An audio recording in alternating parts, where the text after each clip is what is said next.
Hi everyone, want to take some time to go over our week 4 assignments or week 4 work, talk a little bit about week 5, and go over a couple of quiz questions. Everyone did really well in the quiz this week, so there were only a couple that folks got wrong. So I just want to again thank everyone for their patience. I'm hopeful that it's been a rough last couple of weeks, but I'm hopeful that today is the start of a new day and of catching up and getting back on track. Um, so hopefully we'll keep our fingers crossed that knock on wood inside of my couch that I'm sitting on that's this is the last disaster for at least a little while. So let's go to week 4. So in week 4 we talked about different types of survey research methods. And we talked about survey research because that's a qualitative research design. So we talked about qualitative research designs and kind of the differences between qualitative, quantitative, those types of things. We had our discussion.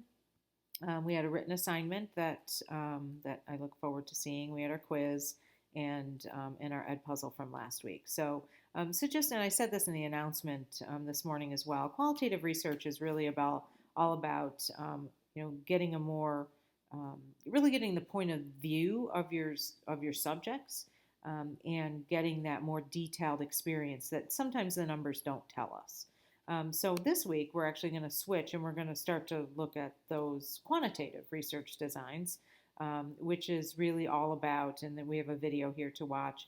It's really about the statistics. So it's about creating a study that will give you good, robust numeric data that you can then manipulate with various statistical tests to get an idea of whatever it is that you're looking at in your research population. We're also going to talk about community-based participatory research, and there's a few articles here and some information about that. And it's really important. Research is done across every potential academic area. So you have people doing research in math, you have people doing research in things like literature. When we're talking about healthcare, there are some mainstays in healthcare research, and one of them are clinical trials, and we have a little video about clinical trials. So hopefully that'll give you some good information there.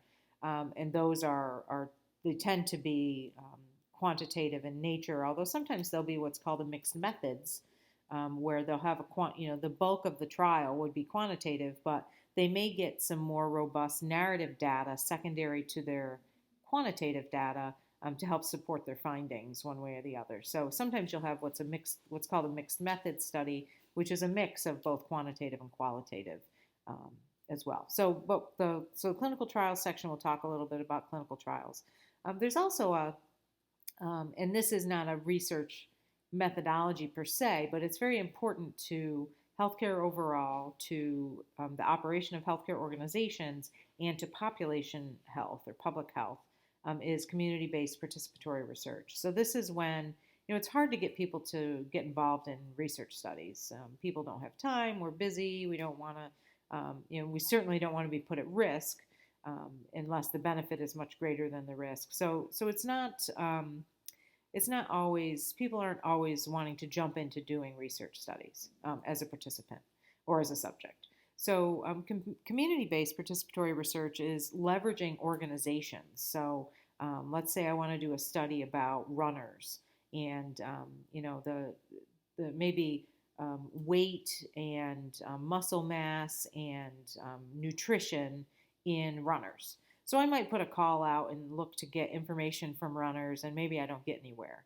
But so then maybe I go to my community and I see, oh, there's these two running groups, there's this other group that's focused on fitness, and then leveraging those community organizations to try and get people involved in your research. Now, that's a really basic example. There are things that are much more detailed in these articles, but it can be really important, number one, to population health, because especially when we're looking at population health in a community, by getting community groups involved, you're going to get a more robust sample.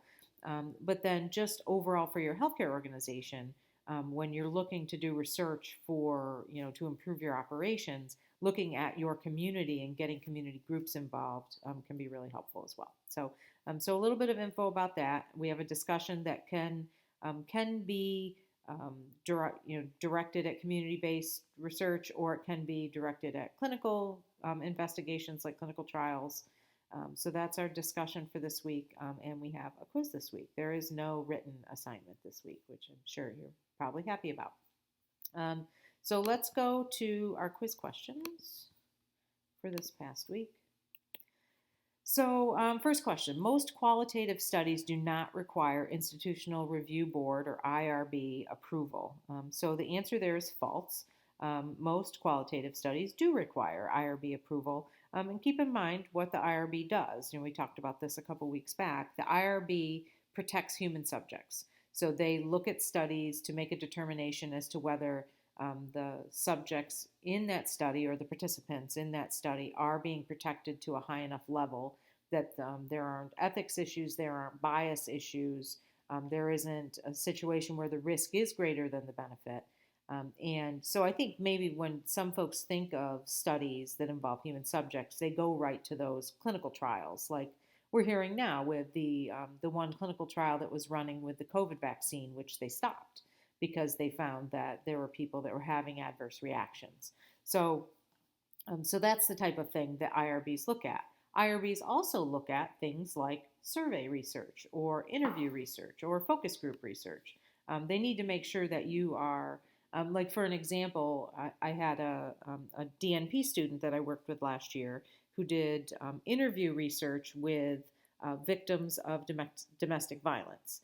So the purpose of her research was to see how they felt about their interactions with the healthcare sector. So were they able to access care as needed for maybe injuries secondary to domestic violence, or for counseling services, or whatever it is that they needed from the healthcare sector with regard to their situations. And then how they felt that could they access care, and then also how did they feel they were received. So was there some bias by the providers against these types of patients?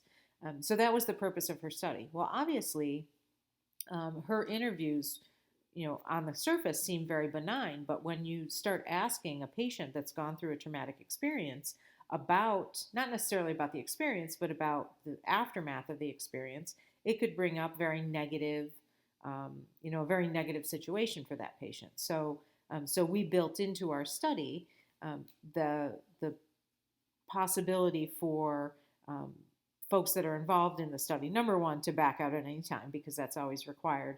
But then also, if they found that they had, that things were dredged up, that they ended up with difficulties of any type after the interview, they could reach out to a counseling service that was, that was kind of put on I don't want to say on retainer. They weren't charging us, but kind of put on hold for us, that they could reach out to if they had some issues. The IRB, that's the kind of thing the IRB wants to see. So that's why even a simple interview study needs to be reviewed by the IRB and then approved, because you never know what type of issues a survey may dredge up, or may cause additional trauma to the patient, etc. So that is obviously never the intent.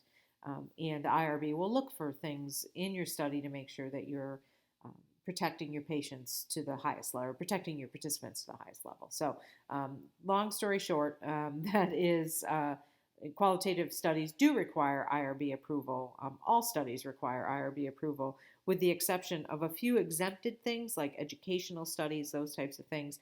And it's not that they don't require approval, it's that they have an exemption.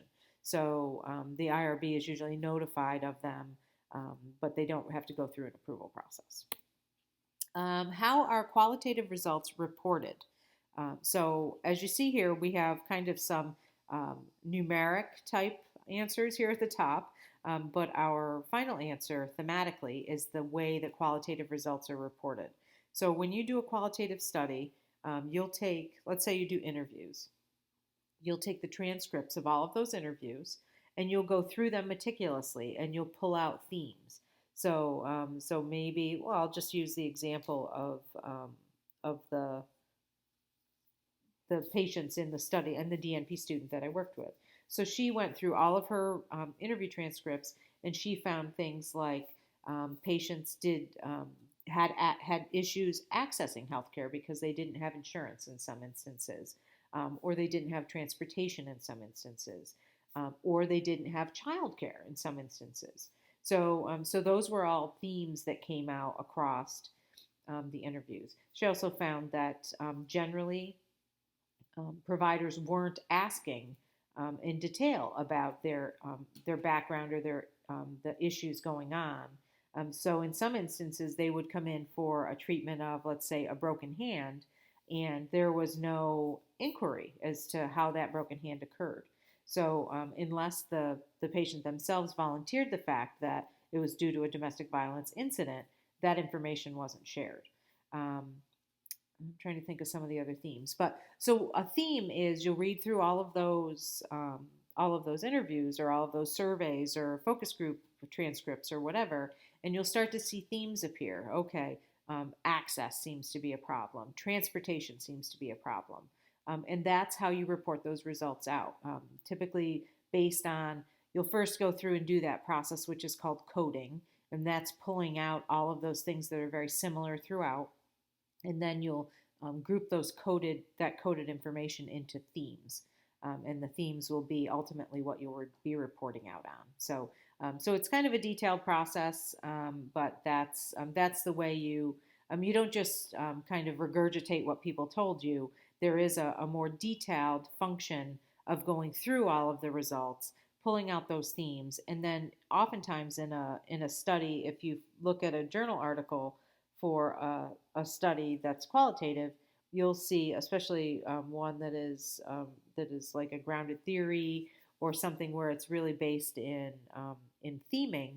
You'll see a theme, and then underneath that, you'll see a quote from someone in a focus group or in a study or in an interview to support that theme. So that's typically how you'll see them reported in the literature.